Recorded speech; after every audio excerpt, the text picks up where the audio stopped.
Luce Fontaine était-il un rêveur? Tout homme a ses rêves propres, certes. Mais était-il l'un de ces hommes aimant à méditer en contemplant les étoiles et à s'imaginer l'existence d'une vie ailleurs dans l'univers? Le portrait que l'on nous donne de ce modeste agriculteur nous pousserait plutôt à nous imaginer celui d'un homme ayant les pieds ancrés sur terre et bien peu d'aspiration pour les rêveries cosmiques. Aussi, à supposer que le jour de sa rencontre du troisième type aurait dû être pour lui un jour comme les autres, un jour banal et ordinaire. À supposer qu'il n'y ait eu chez lui aucune forme de préméditation quelconque par rapport aux événements vécus, alors on peut appréhender la force de cette déflagration émotionnelle qu'il a dû éprouver et penser légitimement que cette journée fut sans doute le jour précis où sa vie a basculé, le 31 juillet 1968.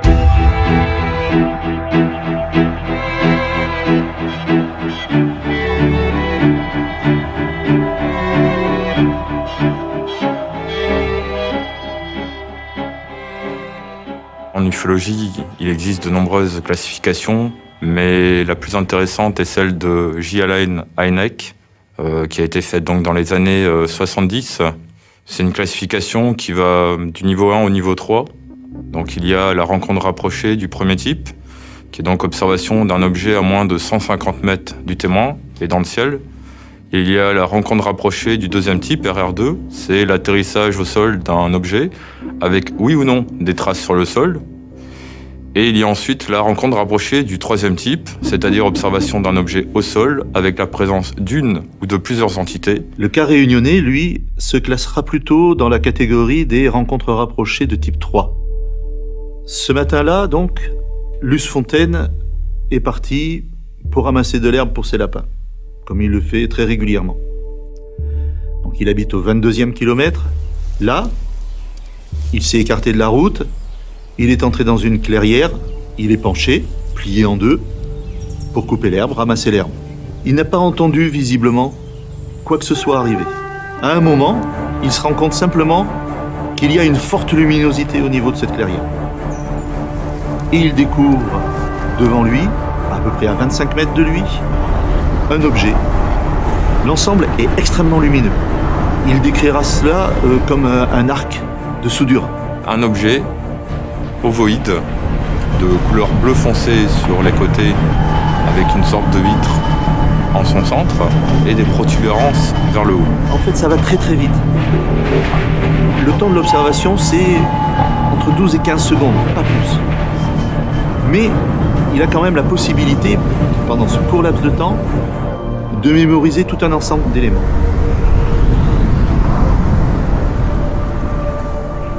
Dès que l'objet est parti, on peut supposer que Luce Fontaine était quand même dans un état au moins de surexcitation et d'étonnement. Il est rentré chez lui et il a parlé de son observation à son épouse.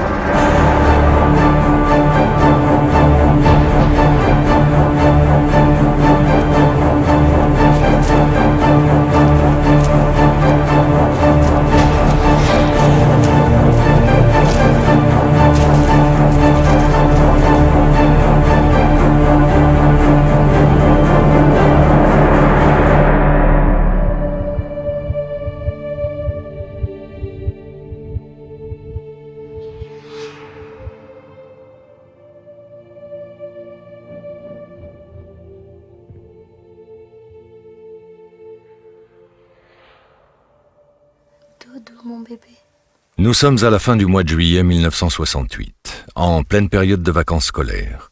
Madame Fontaine, institutrice de son état, a certainement dû rester chez elle ce matin-là. Rien ne l'y préparait sans doute, mais elle va se retrouver brutalement plongée dans les tourments de cette rencontre du troisième type que vient de vivre son mari. Lisette! Lisette! Lisette! Chut! Bébé, il dort. Quoi, Elisette? Ils sont dans le carrosse acacia en face. Mais croira pas, moi. Que ça m'y croira pas. Mais connais pas, Lisette. Moi, t'es pas pour retourner. Quand moi, sous mon bétal, moi, là vient une lumière, un grand lumière blanc, pas d'ailleurs encore au pied de bois. Moi, là avance un peu. Et ça que moi, la vie, mais qu'il n'ira pas expliqué. C'était comme un espèce grand cabine ovale. T'es flotte au moins 5 mètres en l'air. Il connaît pas quoi ça l'était. Entre les affaires et moi, l'avait comme disons, t'es là, jusqu'à le galet lavé dehors. Prochain 25 mètres. Moi, là, bien vu le bistrac en fin de compte. Mais diaou quand ça l'était, mais gagnera pas. Lisette, mais ramasse pas où mentir. Moi, avec des mounes dans nos cabines. Vous êtes pas plus grand que ça. Vous êtes il y a une espèce de pare-brise. On dirait un pare-brise 404. Ma vie bonne, ma bien vieux autres. Je dis porte un cac sur la tête.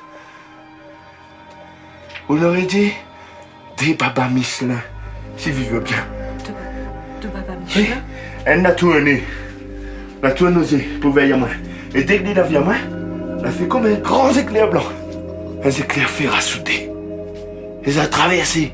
Elle est partie. Mais moi, tu sais pas où? Lisette.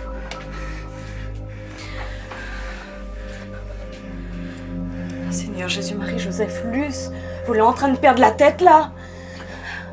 Astérvie fait peur à moins vraiment, on comprend? Ma vieille autre, était bien vrai. Lisette, il faut y croire, moi. Votre nez, Luce?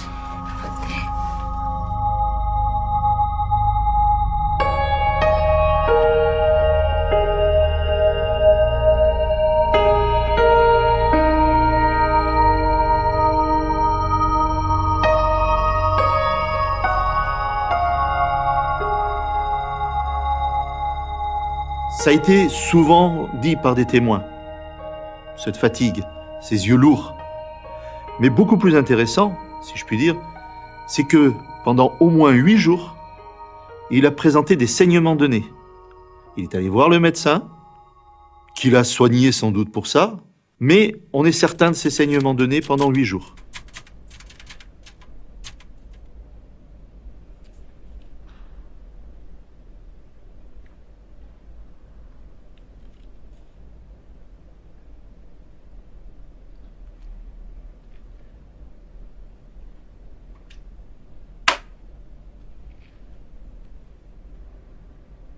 Ce que vous nous racontez là, Monsieur Fontaine, pourrait très bien vous faire passer pour ce que vous n'êtes pas.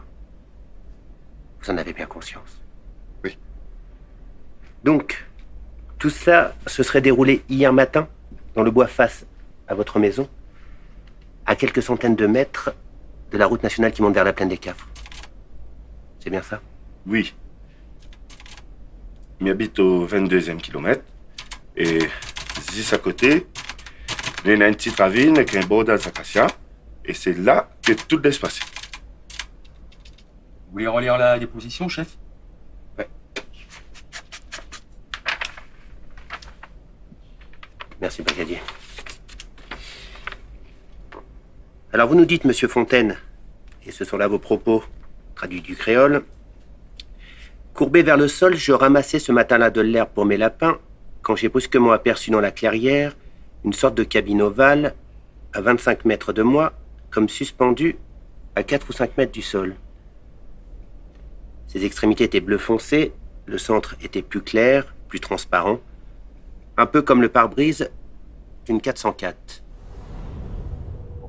C'est pas facile d'être témoin de ce genre d'observation.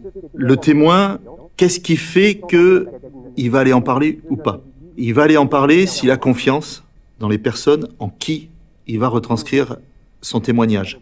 C'est pour ça que, on peut en parler par exemple aux gendarmes. Souvent, le témoin a besoin de parler. Parce que lui ne comprend pas ce qu'il a vu. Et il aimerait comprendre ce qu'il a vu. Il était debout, petit, 90 cm environ, enveloppé des pieds à la tête dans une sorte de combinaison comme les bonhommes Michelin. Ce sont bien là vos propos, Monsieur Fontaine? Oui. J'espère que ce ne sont pas des sornettes que vous nous racontez là, monsieur Fontaine. Je vous rappelle que suite à votre déposition, nous allons procéder à une enquête sur les lieux et que ces faits nécessitent de surcroît un traitement très spécial. Ce n'est pas quelque chose d'ordinaire.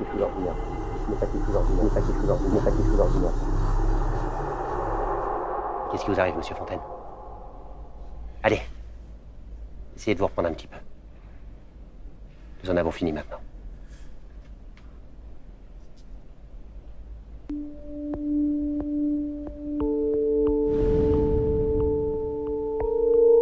Après cette déposition à la gendarmerie, les journalistes se trouvent naturellement informés.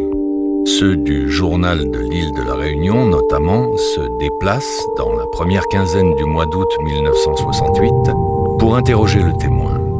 Ces informations vont être ensuite relayées jusqu'en France métropolitaine, où plusieurs journaux vont relater à leur tour l'affaire de Luce Fontaine.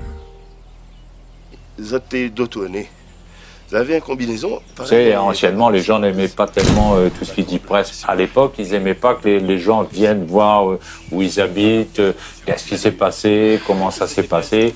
Et bon, c'était des gens assez réservés, quoi. Est-ce que vous avez vu des martiens? Monsieur Luce Fontaine est donc le cousin à la mère, à ma femme. Quand on a su, nous, cette affaire, quand il avait appelé la famille à l'époque, donc on s'est rendu en voiture à la Plaine des Caves, c'était plus précisément, je me souviens, au 22e kilomètre. Il y avait des champs d'acacia à l'époque, qui ne s'y trouvent plus à l'heure actuelle. Et donc, on a laissé la voiture comme tout le monde, là, sur le bord de la route, et on est allé à pied. Il y avait pratiquement foule, tout le monde essayait de voir ce qui s'est passé.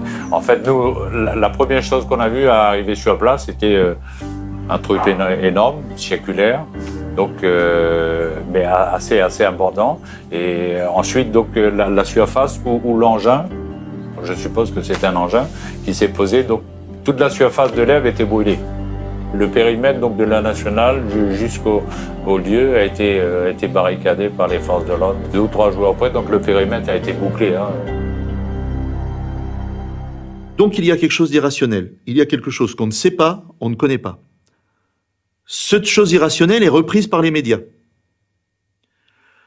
À ce moment-là, on peut très bien imaginer que la population, au niveau de la zone d'observation, même peut-être au-delà de cette zone, peut avoir un sentiment de peur face à ce qu'elle n'explique pas. Un homme, un témoignage, une énigme. C'est ainsi que l'on pourrait résumer la trajectoire prise par Luce Fontaine. On peut aisément imaginer l'état de sidération et d'angoisse dans lequel il a pu être plongé les jours suivants, ressassant sans cesse les détails de sa rencontre fantastique.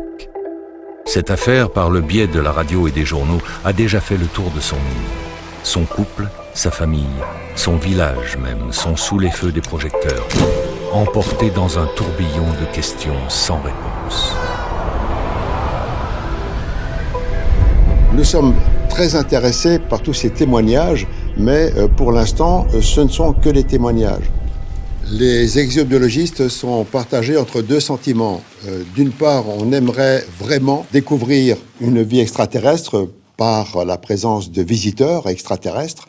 Et d'un autre côté, nous sommes des scientifiques rigoureux, donc on a besoin de preuves irréfutables. Ce qu'il nous faudrait, c'est un tout petit peu de matière laissée par ces extraterrestres, ne serait-ce que même moins qu'1 milligramme, ce qui permettrait de certifier la visite de ces voyageurs extraterrestres.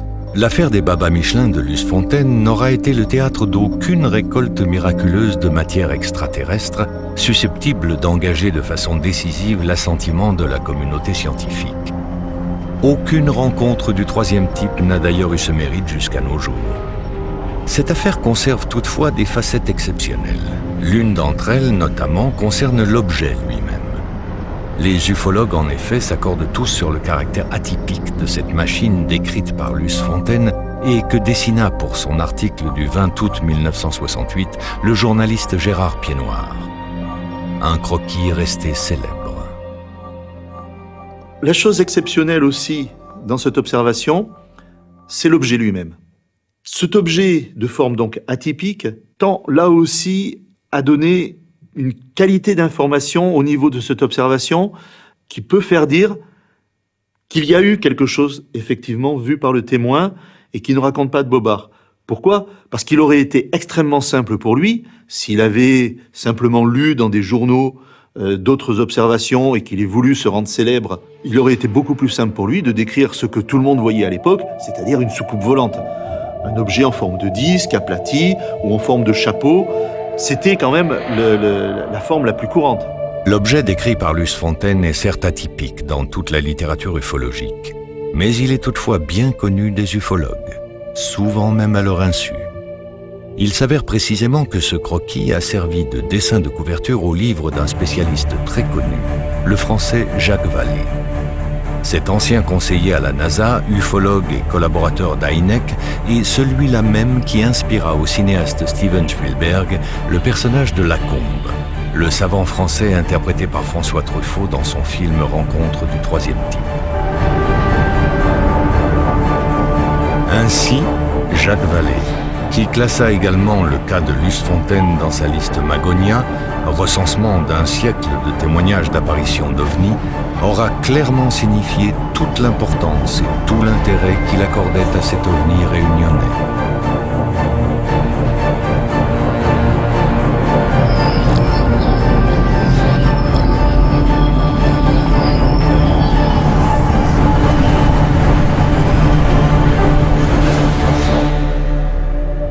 Pourtant, force est de reconnaître que la question pourrait légitimement se poser. Pourquoi cette affaire de Luce Fontaine a-t-elle eu pareil retentissement ? Il est certain que si l'histoire de cette rencontre du troisième type en était restée à ce stade, nul doute qu'elle n'aurait jamais pu trouver grâce aux yeux d'un ufologue aussi érudit que Jacques Vallée, ni intégrer sa fameuse liste Magonia, ni illustrer la couverture de l'un de ses livres. Il y a bien eu quelque chose qui a rendu le cas de Luce Fontaine réellement exceptionnel. Il est temps donc de nous y intéresser précisément. Et pour comprendre la chose, il faut revenir au 10e jour après l'apparition.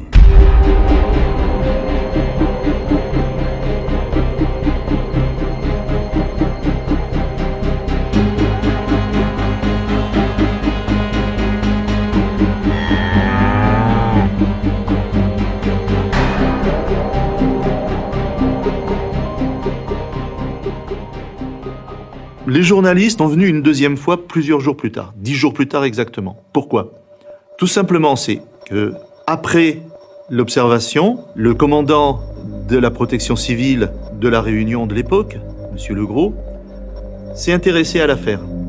Et il a eu l'idée, mais 10 jours seulement après l'observation, de prendre un compteur Geiger qui se trouvait à l'aéroport de Gilo et de venir mesurer si par hasard il n'y avait pas de la radioactivité au niveau du lieu et de Luce Fontaine. Dans le livret d'enquête des gendarmes, le fait d'aller sur les lieux de détecter de la radioactivité fait partie de la procédure d'enquête pour une apparition ou un atterrissage d'OVNI.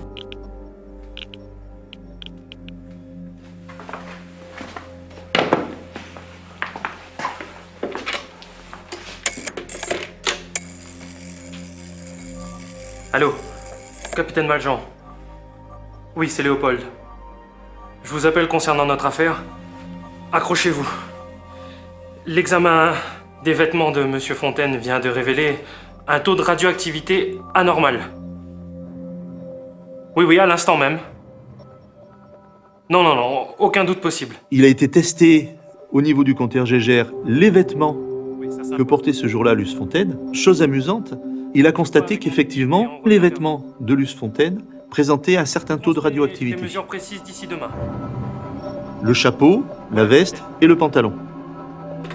Mais ce taux de radioactivité n'était mesurable que sur le devant, c'est-à-dire la partie qui avait été au contact visuel avec l'objet. À l'arrière, on ne retrouvait pas ces taux de radioactivité.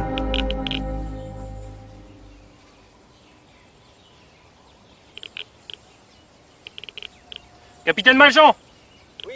Vous voulez venir voir, s'il vous plaît?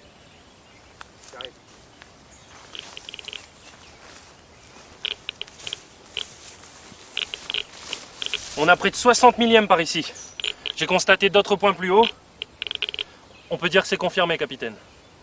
Radioactivité constatée sur le site. Effectivement, des mesures de radioactivité étonnantes, bien que relativement faibles, mais ne correspondant pas à la réalité du lieu, ont été faites. Tout d'abord, au niveau du lieu, sur des touffes d'herbe ou des cailloux. Et chose amusante, il a été remarqué que l'ensemble des taux de radioactivité mesurés formaient un carré quasi parfait au niveau du sol. Chose aussi intéressante, il faut savoir qu'au niveau de la radioactivité du sol, la mesure a été faite 10 jours après l'observation et qu'entre-temps, il avait relativement bien plu. Il a donc été estimé plus ou moins les possibilités de taux de radioactivité au moment de l'observation, juste après l'observation, qui aurait pu être quand même 4 à 8 fois supérieur à ce qui a été mesuré, et qui représentait là des taux qui commençaient à devenir dangereux. La radioactivité, on en parle d'autant plus qu'il y a eu les bombes atomiques, Hiroshima, et donc tout ça, ça a impacté fortement l'imaginaire. Et on a tendance à associer beaucoup de phénomènes bizarres et étrangers à des phénomènes radioactifs, alors que la radioactivité, c'est un truc complètement en fait naturel. C'est diabolisé, parce que justement, on a ces images, et donc on a tendance à associer en débarquement d'objets extraterrestres, toutes les choses anormales à la radioactivité. C'est difficile de porter un jugement sur l'authenticité ou sur la véracité de cette soi-disant preuve de la visite. Quelle que soit l'estime accordée à ces mesures de radioactivité, il demeure troublant néanmoins que ces taux anormaux aient pu être découverts en même temps sur les lieux de la supposée rencontre du troisième type et sur la face avant des vêtements que portait précisément ce jour-là Luce Fontaine. Le capitaine Léopold Legros, formé au maniement du compteur Gégère et qui conduisit l'équipe de détection, affirmera d'ailleurs sans détour aux journalistes: il s'agit là d'observations concrètes sur lesquelles aucun doute ne peut être émis. Donc la question qu'on peut se poser, c'est d'où peut provenir cette radioactivité? Bon, probablement de l'objet. À quoi sert-elle? Pourquoi cet objet émet-il de la radioactivité?